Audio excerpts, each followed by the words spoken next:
Anyway, well, thank you everybody for joining today. This is our monthly Disability Ministry Video Roundtable discussion. I'm Catherine Boyle. I'm with Key Ministry. And once a quarter this year, we are hosting a mental health ministry focused Disability Ministry Video Roundtable. And the reason for that is because many of the churches that we work with have really done a great job of embracing and launching into disability ministry. But we want that same thing to happen with respect to mental health ministry. So today we're going to be talking about the importance of peer leaders in your church's mental health ministry. So I do have a question to get us going, but again, this is a discussion, so feel free to share your thoughts with the group. Share examples of where you're seeing things work and, maybe where things have not worked, but have been improved too. So my opening question for everybody who's attending is, what are some of the characteristics of, say, the leadership in your church, the pastors, the elders, the deacons, the servant leader individuals? How would, if you had like one word to describe, whoever just came to your mind, what are some of those one words that you think about when you think about that person? I mean, like I'll give you an example. My senior pastor right now, I think of him as being very thoughtful and very methodical. So, this is not a mental health question, but, what are some of those characteristics that you think of in your church leaders? Okay, we can go with my methodical and my thoughtful. Well, okay. But do any of the people who are, the leaders in your church, do you know any of their challenges? And, if they have had mental health challenges, are they public with that information? One of our pastors did come out and share, I think, depression. Okay. So he did, mention that from the pulpit, which was, very his vulnerability was just pretty amazing, that he would do that. So, and Del, welcome to the DMVR. I don't know if you've joined before, but you're new to me. So thank you so much for being here today. Where are you located? I'm just curious. Yeah, we're in Lebanon, Indiana. Okay. Yeah, sorry, my screen, my name's Joseph. I don't know why it says Dell, but it's probably just how I logged in. It's just a generic, but yeah. Okay. All right. Dell's my laptop, so. Okay. Well, that works too. Well, so how was that received by your congregation when he shared? I don't know about the congregation, but as an individual who's been categorized in that area of mental illness, I think again just showed me, his faith in God that, he could be vulnerable in that way and people wouldn't, well, even if people do judge or, have a particular view of mental health, because I think honestly, all of us have mental health. It's called, sin. We live in a sin sick fallen world and we're all affected, by, we're all meant the trinity of who we are as people, and so as the mind, body, and spirit. So yeah, that's just kind of where God's led me on my journey with mental health. And honestly, it's funny, I don't even know how I connected with this discussion. I think I get emails from your ministry, but I'm glad I'm here. So thank you for doing this. Yeah, absolutely. Absolutely. Well, and, kudos to that pastor for sharing, his issue. And, I just want to say, yeah, I mean, you mentioned sin and I think that's a good, let's go ahead and just jump off there. Yeah, if we're choosing to sin and we're bending away from God, then it's very natural to be depressed. But people also are not sinning and still have, depression and other mental health conditions. And frankly, many of them have very physical roots. And, there are Yeah. things that I mean, I'll speak personally, I have had lifelong insomnia, and the diagnosis you get with that is depression. I mean, I have struggled with like what you typically think of as depression too. But I promise you, I tried every single thing that could be tried to get rid of my insomnia for years, 4 years. And the last thing I wanted was to take a pill that came with the label of depression. But that little pill has been super helpful to me in my life, and I'm grateful for it. The trade-off was, not great if I was not able to sleep regularly, which I hadn't been 4 years before I started taking it. So, yeah. So anyway, okay. So Wade just shared that he likes to use the mental wellness and resiliency for individuals who are not specifically diagnosed. Yes. Yes. I mean, there's, a variety of people who've spoken at our events on mental health issues. Everybody has imperfect mental health. It's just part of the nature of not, being a perfect person. We've all got issues, right? Except maybe Julie. I don't know about Julie, but anyway, Yes, I do. Everybody else here probably has issues. But sure, I mean, resiliency, developing resiliency in spite of your weaknesses is something that, everybody needs to focus on and work on. And then Wade also said, that mental wellness and resiliency, of course, ties into spiritual wellness in our case being connected to our Heavenly Father. So, well, Catherine. Yes. Oh, sorry, Julie, go ahead. No, first of all, I want to say, yes, I definitely have issues. Ask Tom, my husband, he will tell you all about it. But and my kids. But I just wanted to mention, you were talking about the vulnerability of leadership, pastors in particular, in coming to their congregations with some mental health issues. So a number of years ago, probably 15, 20 years ago now, and I'm hoping things have changed since then, we actually had a pastor whose brother had suddenly passed away. And he was having a really hard time with that whole concept. Excellent pastor, loved the Lord with his whole being, was great at, his sermons and loving his congregation, but he was really struggling. And instead of, I want to say the leadership in particular, instead of rallying around him and giving him the support that he needed as a person who was struggling, he became, they started to scrutinize every action he made, every struggle he had. And I'm in tears because I loved this man as our pastor, and I just saw it happen, and I couldn't believe that it was actually happening.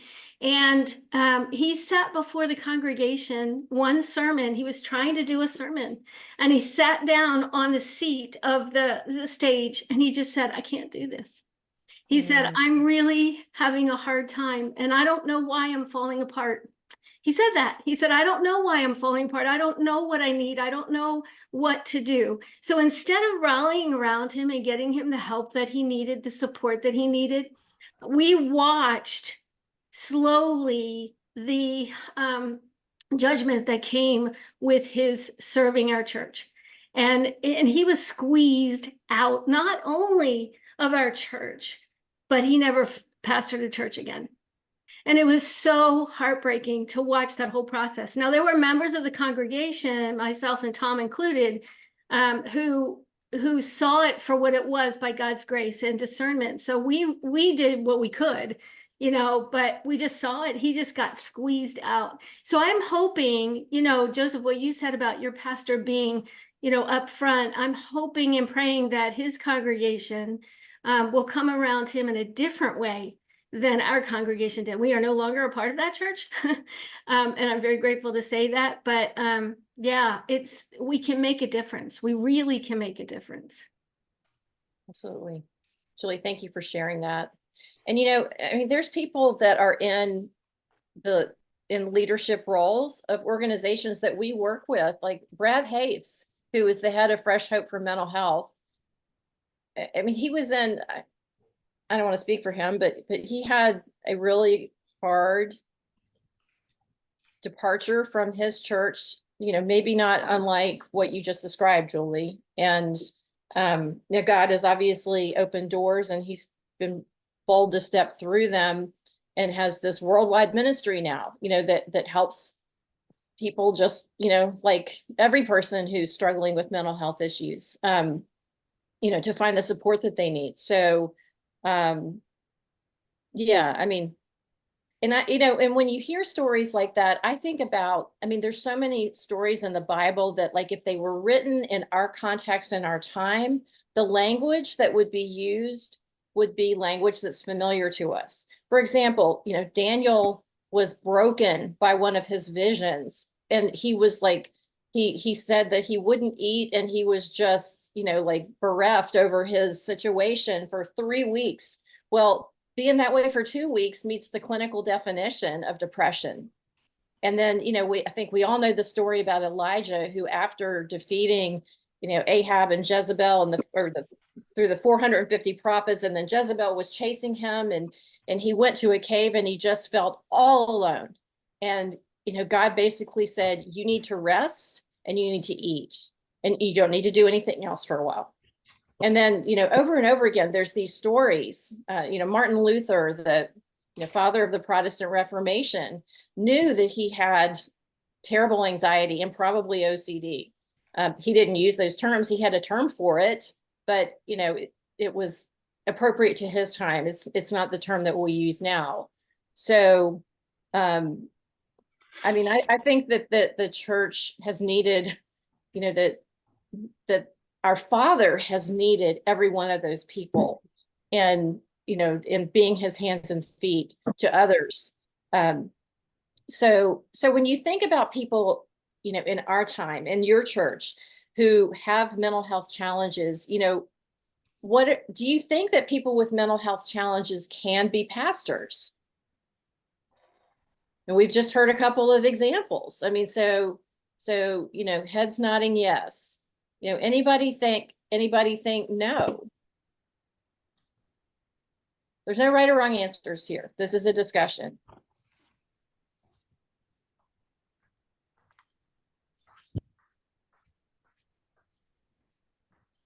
Okay. What about some of the other roles within your church, like small group leaders? Have you seen people that have mental health challenges lead small groups and do so well? Julie's nodding yes. Okay. Anybody else have any examples?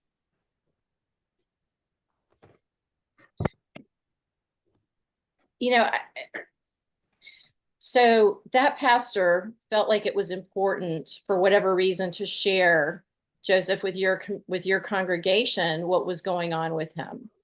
So why do you think that was important to him to let your faith community know about that?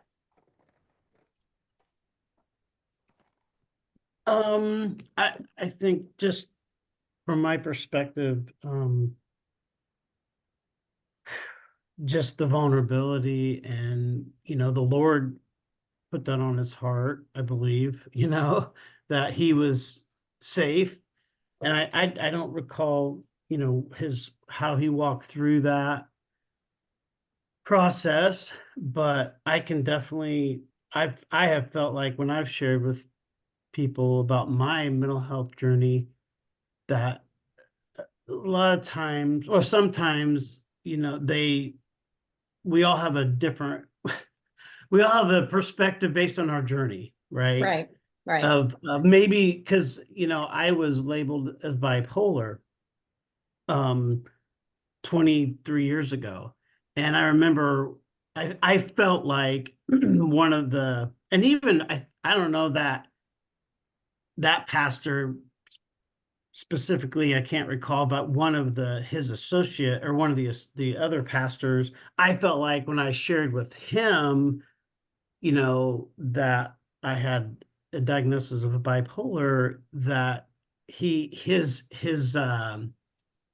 accountants changed. I felt like, so maybe he had a bad experience, or a family member that, had been, had a similar diagnosis that, it didn't go well, I guess, per se, but in my journey, Jesus has been my rock. And so I'm very grateful for, the care that I've had, and my wife has been, there and faithful and consistent, but, knowing Jesus as my savior, and that, he's helping me through these things, because I even struggled with taking the medication at Right. first.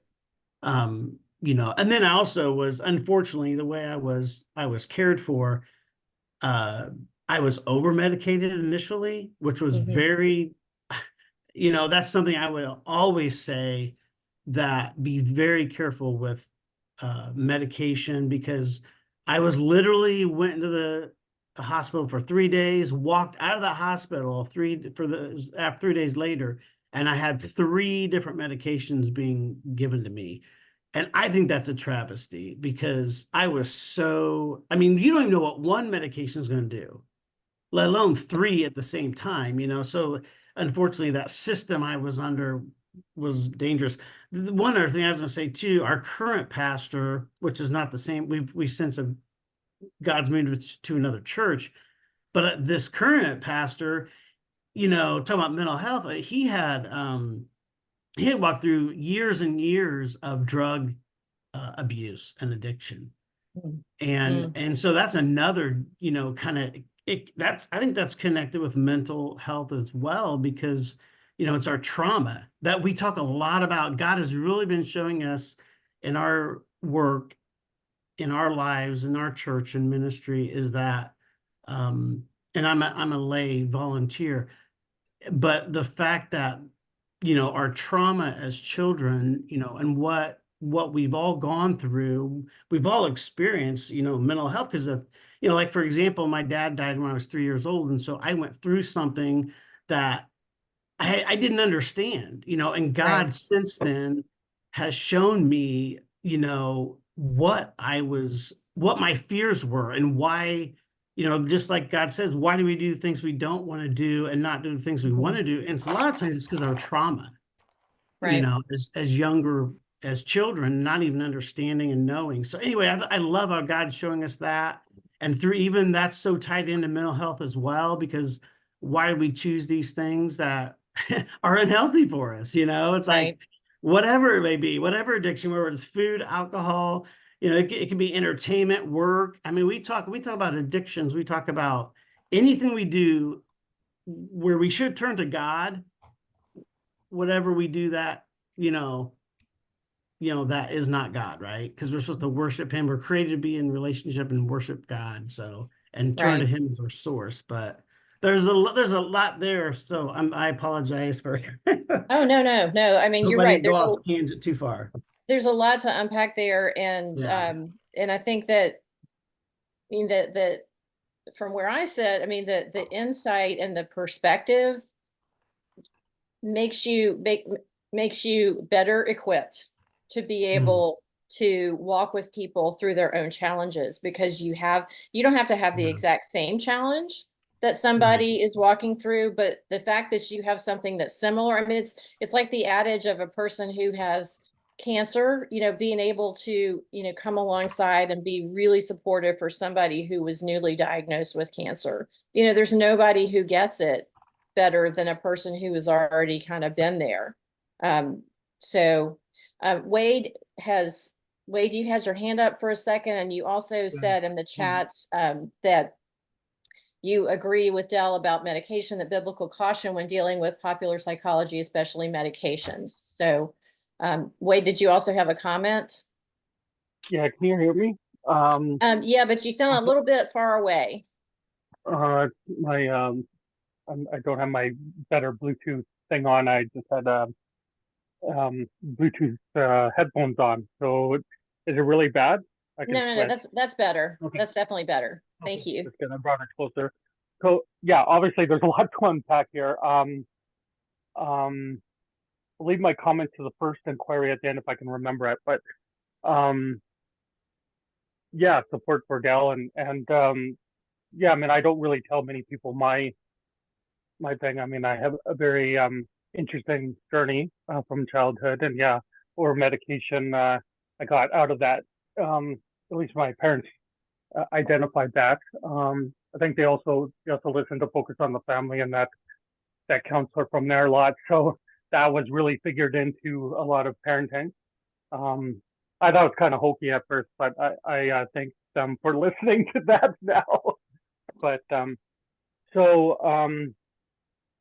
you know, obviously, if a person isn't believing in like born again or believing in God from the Judeo-Christian Bible, obviously, then it's a balance of advantages and disadvantages, and what's the other word I want? Um, you know, the effects, the negative effects and the positive effects, which can be a very difficult journey, and sometimes it's just a shoot in the dark. But I think if the person's born again or believes in the God of the Judeo-Christian Bible, then it takes a different approach. And I think if there's like the precedence of safety and harm to self, that's at the top. But if that's not there, then I think you know, going through kind of doing a CBT, but taking the truths of the Bible and implanting them into like a CBT approach, and going through that, and then after that, if things don't what do you call it, loosen, then maybe meds was only supposed to support psychotherapy, and once psychotherapy, you get through that, you know, or once sorry, the medications would be applied for maybe 2 weeks or 3 weeks. The disclaimer, I'm not a doctor, but just from my research, you know, 2 or 3 weeks, and then you're supposed to be off of it. But now you have to be on it all the time because they're balancing, you know, society safety and the economics of the system. So they just say you have to be on it forever. But I think ideally it was, you know, you're on the meds for maybe a month and you go through psychotherapy, and it's kind of, you have to see the positiveness of the loosening. If you don't want to be loosened from your, you know, where you're entrenched, or from your like from your like obviously some biases you want to, you know, let go of, for example, but then it's going to be difficult. But if you're kind of like, okay, I need to let go of some stuff, or you're already in that, okay, then maybe medication kind of be adjunct to psychotherapy, because it kind of get you out of that entrenchment. But yeah, I think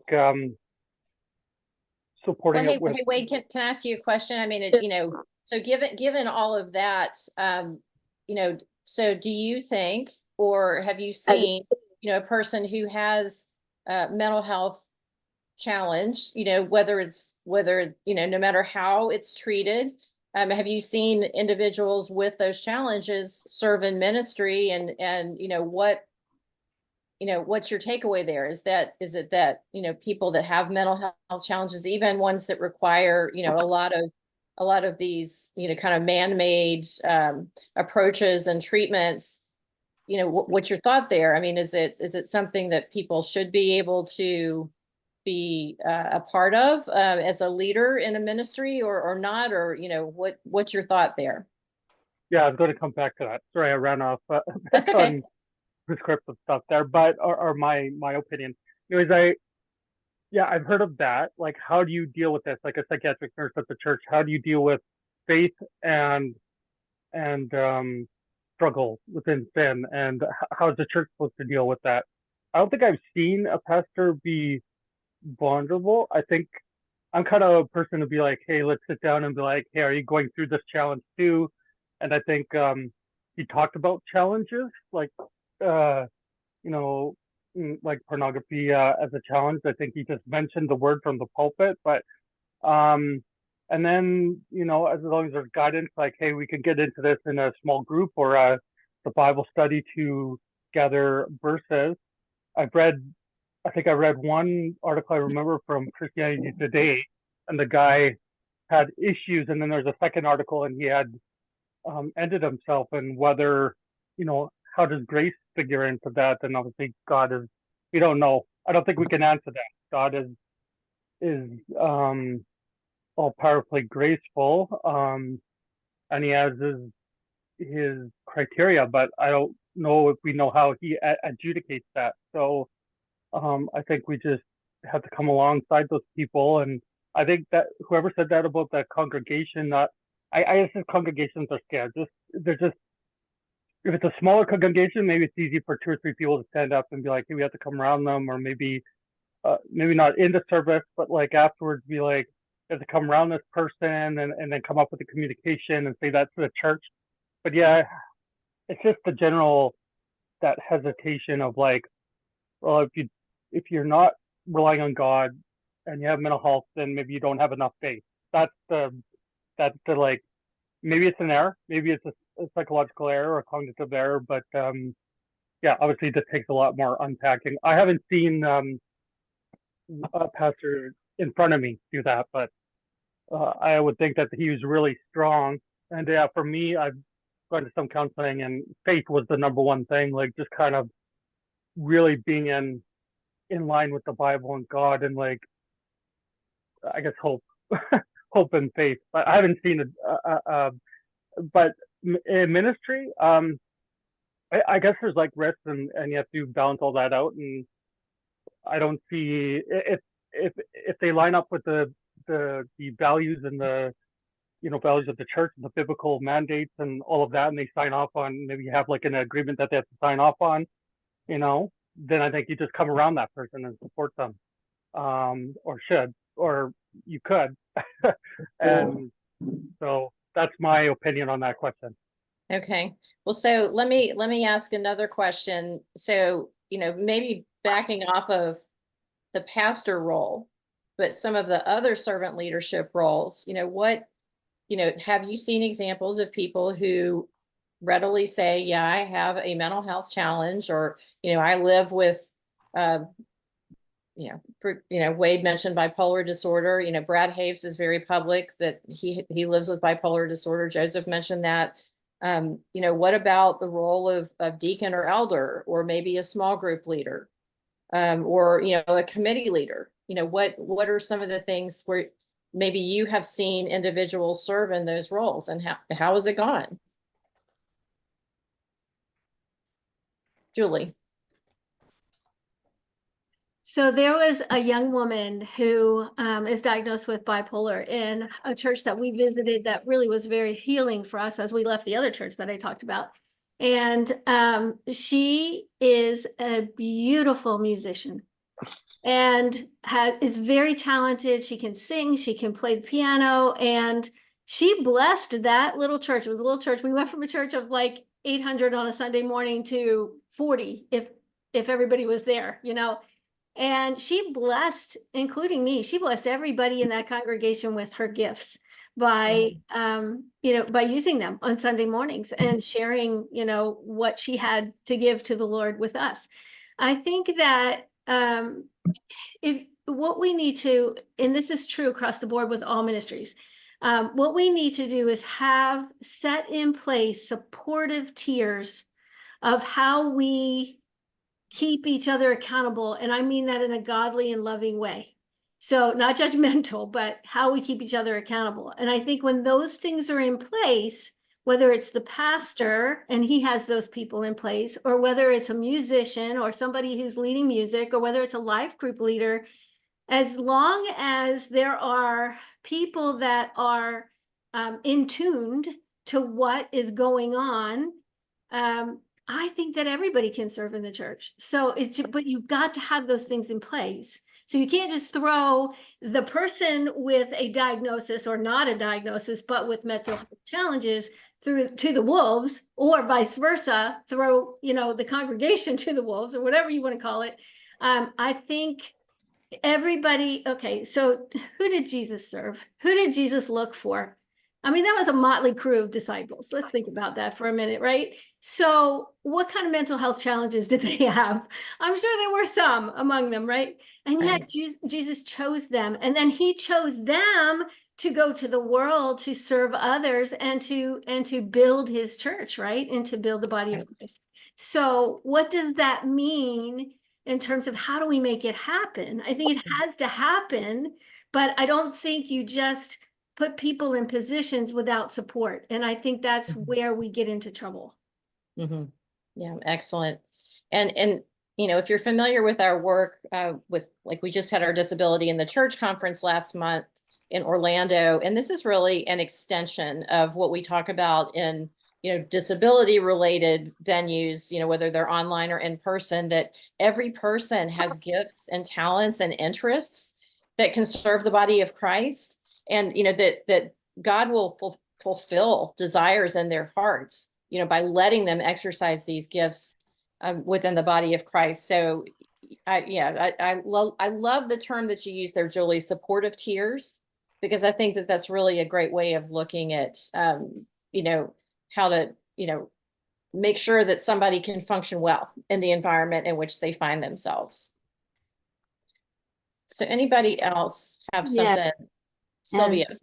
As Julie was speaking, because I've been pondering the whole conversation, and mental health or mental wellness is such a hidden disability that you don't know who is functioning in what capacity in the church.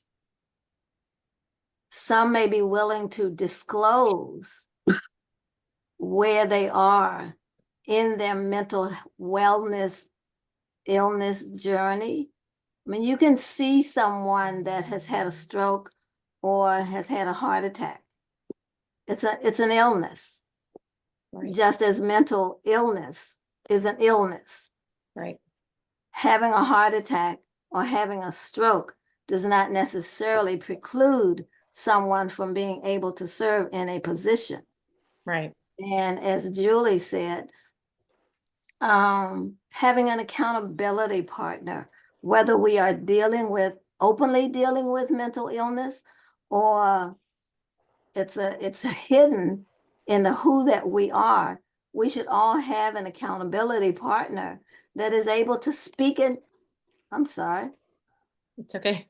to speak into our spirit Right. and guide us through whatever journey God has us on. And that's the thing that, you know, we need to be respectful of, is that whatever we come to the table with, God has brought us to that table for that appointed time and for us to serve at that appointed time. But with the accountability partners, and you got to be careful of your accountability partners as well. Because, you know, we're all in this shady place sometimes with, you know, who we are and what we want to disclose of. And I look at myself, for example, and look at the temperaments that God has given us. I'm a melancholy person. So depending on the day, you know, I can be okay in the morning, but by the afternoon, something may have impacted me that triggers that I'm not in a real good place. And because I also have sensory issues, I don't need to be around people that's going to put me in a deeper place because they are not sensitive to the place that I'm at. And it Right. doesn't mean that I have a mental health issue. It means that today I'm just at this place. And those are the kinds of things that we need to be respectful of when we are dealing with people who are serving. And pastors have a great weight on them. Yes. So, you know, depending on where they are in their temperaments as well, again, does not preclude them from having that, you know, Jesus even had to go away, get away from the people. That's right. You know, so we need to be respectful of the fact that we are not Jesus, and we can't be playing little gods where we think that everything is okay and that we don't need that time to get away to settle and have our spirit restored and renewed. So Right. that's my take on. Excellent. Yeah, thank you, Sylvia.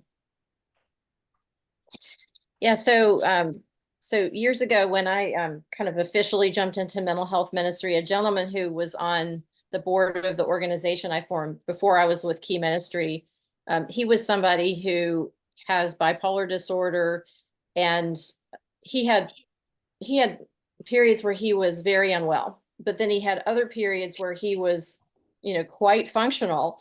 And he had started a support group at our church. He led a group, a Sunday morning, like Sunday school class kind of thing, that was basically an extension of that support group. So it was primarily comprised of people who had mental health needs. He recorded a lovely testimony video that we shared at our church. That's a great way to help both leadership and your faith community understand, what the lived experience is, but yet, what that person brings to the faith community. And oh my goodness, I mean, there were many people whose eyes were not dry after watching that video of him share his story, because it's a human story. And, so now, was he able long-term to do, he ended up having to, he's since not been able to work. And he's not in a good place health-wise, just overall, his health has deteriorated. So is that a reason to exclude him from ministry leadership? Well, yeah, now, because his overall health is not good enough for him to be able to go to a church and to, be leading and follow up on all the things that, leaders need to do. Was that a reason for him not to be involved in ministry in any capacity in the past? Absolutely not. In fact, I think he was incredibly impactful.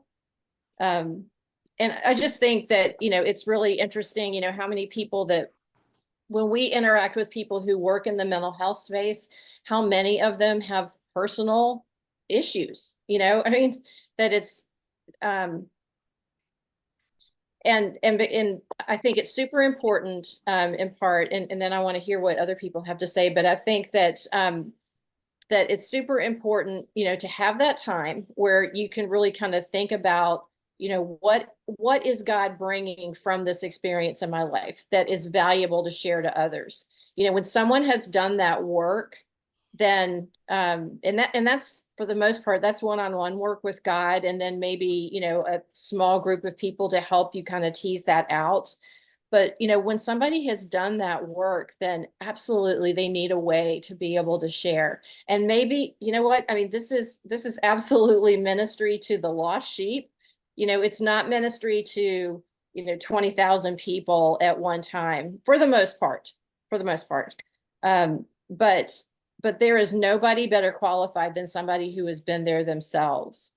So Wade said in the chat that testimonial videos are good mostly during praise and prayer time, although there may be, maybe if it aligns with the service time as well.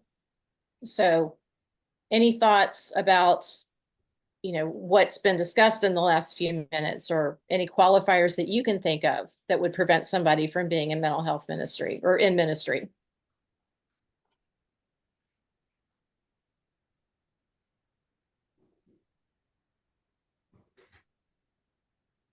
Okay, I did mention just a minute ago that, my friend recorded this beautiful testimony video. And I think that those kinds of things can be really impactful. I mean, like at my church, we're a church that does full immersion baptism. And typically people will have like a little recorded video that is shown before their baptism, that just kind of helps describe like what their faith journey has been that led them to the point of wanting to be baptized. But it's very biblical to share your story. It's interesting how we want to share our stories. God wired us that way, but in Revelation 12:11, it also says that we overcome our challenges by the blood of the Lamb and the word of our testimony. So I'm just curious if you have seen people who, have mental health issues use their testimony in ways that, can very powerfully influence the church. And then the second question to that is, do you consider that like a leadership role? So have you seen the testimonies, and do you consider that a leadership role?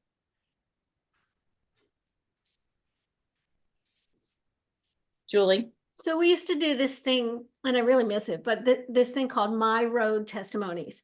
And so they would, people could apply if they wanted to, if they were feeling brave enough, and they could go to the production team and say, hey, I'm interested in telling my story to the congregation. And then other people were invited because people knew they had a story to tell. Those were extremely impactful. And some of them, not all of them, but a good portion of them did describe some kind of a mental health crisis, whether it was working as a nurse during the prime time of abortions in hospitals, or the beginning of it, I was going to say, the beginning of when abortions were allowed, and how that impacted her as a nurse, as a Christian nurse, knowing that she couldn't do that. And how was she going to participate in that or not participate in that? It was going to make her job go away. And there was a number of those kinds of life situations that put people in a place that was very, very difficult and challenging for them. And how did they get out of it? And so it was a testimony of what Christ did for them in their lives as they got out of it. So I would say that qualifies as some mental health challenges that were as a result of trauma or whatever else that came along in their lives, right? As the mother of a child with a disability, we had a little bit of a time where, and really it's one of those things that you grieve over and over and over again, right? So do I have a mental health challenge in that regard? I do. From time to time, I have a mental health challenge, right? But God can use that testimony in those people's lives to get his message across. And that's really what it's all about. And so the message is getting across through God's people and the lives that they have lived to give testimony to the faithfulness of our God and everything else about him. So is that a leadership role in the sense of you are impacting someone else's life? Yes. Is it a leadership role in terms of rallying people around you and being the one who disciples them? Maybe, maybe not. Sometimes it comes out of that scenario that they become disciples. So I would say yes and yes. Right. Excellent. Thank you for sharing that. Would anybody else like to share an example, like, somebody sharing their story? And is that leadership? I didn't intend to go here, but I mean, this is part of why I sit here today, because I was asked to lead something and I felt like I couldn't not be honest about who I am. And so and then when it was a several year process of leading that role. And then when I was about to not have, a ministry role, I was praying and I just asked God, what would you have me do? And he told me to share my story. And anyway, it was something that I did for quite a few years that ultimately led into the kinds of things that we do with Key Ministry. So you just never know what God's going to do when, we do what his word says, right? Share our testimony and just see, don't try to control where the chips are going to fall. Just see what he wants to do with that for growing his kingdom. So anything else before we wrap up today? And let's see, Wade has shared some resources and we will share those in our show notes on our YouTube and Vimeo channel links today. So Biblical Counseling Coalition, etc. So yeah, we'll make sure that those get shared. Wade, thank you for posting those in the chat. So any last thoughts before we wrap up today?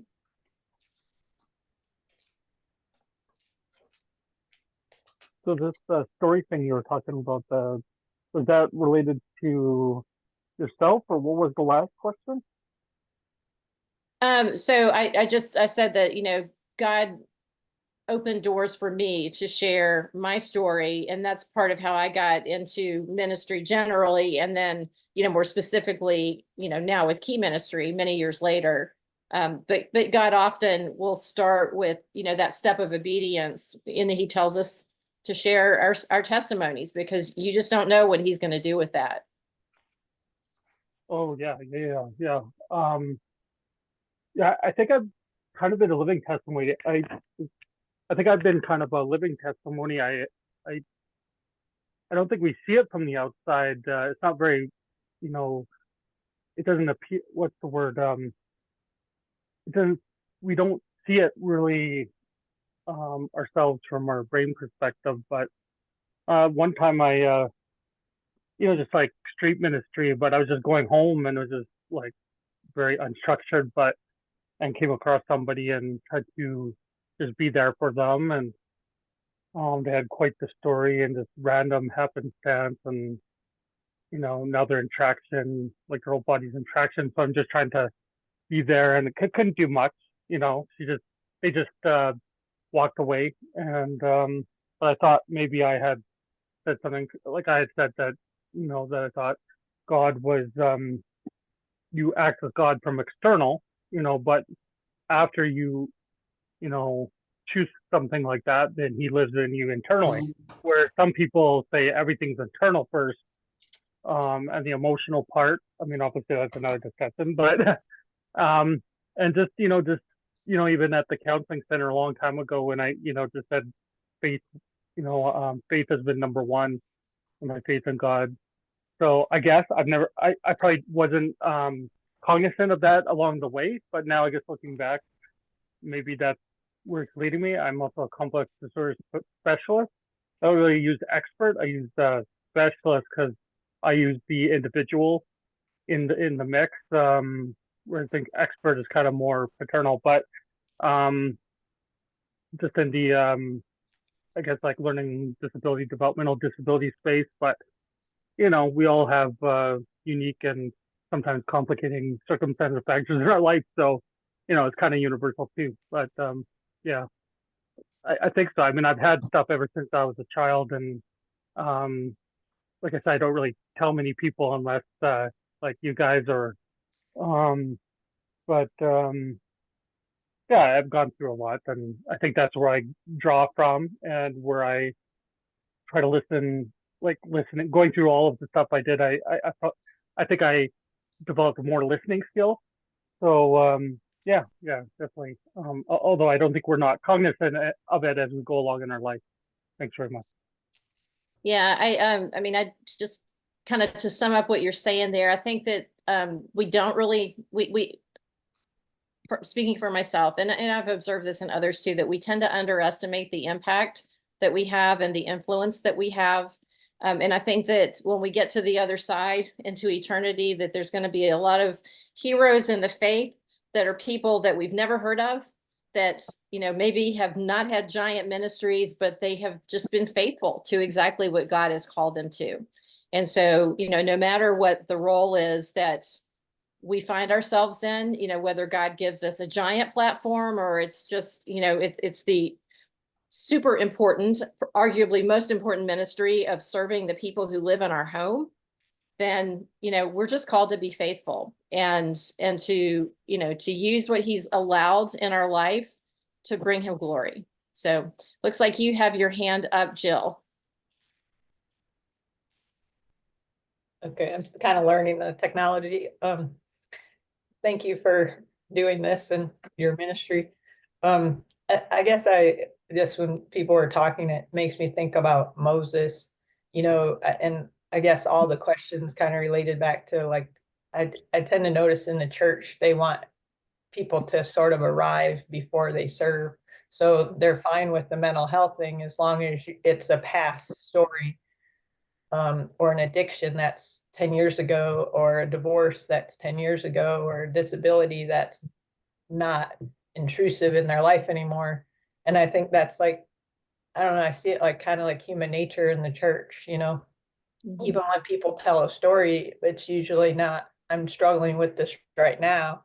It's like a place of victory of, where it's no longer vulnerable to a certain extent.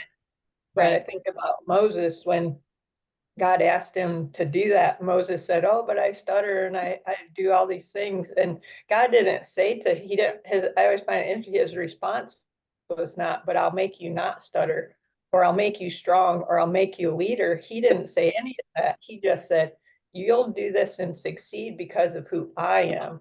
God didn't need to fix any of his supposed weaknesses.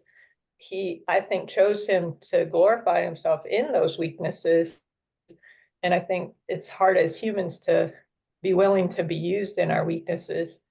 But yet that's most often when God chose people to be used. You know, he chose the soldiers that lap like a dog, not the ones that were confident and the warrior. So Yeah.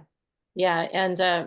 And, you know, to adding to the Moses story, you know, he gave him a helper, you know, and Christ is always our helper, you know, but he often, you know, gives us human helpers too. It's pretty amazing when we do take that step out, you know, there's often somebody who has had that experience, who gets it, you know, who can, you know, be your prayer partner or pray for you in that moment. So yeah, thank you so much for adding that. I mean, that is really true. So, well, thanks everybody. We are almost at the top of the hour. So this has been a really good discussion and I appreciate you guys coming along today. If there's more that you know, want to say or want to add to this, you know, you can always reach out to us at Key Ministry. I'm Catherine with a C, Catherine at keyministry.org. And I just want to plug two quick things. So we have our mental health in the church, our very first mental health in the church conference coming up in September. It's the 26th and 27th. So just go to keyministry.org and you can find the link to the conference there. We will have registration live later this month. Our goal is on or before June 30th. Sorry about that. And then if you are interested in submitting something as a proposal that you'd like to speak, or there's experience that you have that you think would have application and other church environments beyond just yours, our speaker proposal acceptances, or we're going to continue accepting speaker proposals, through the end of the day today.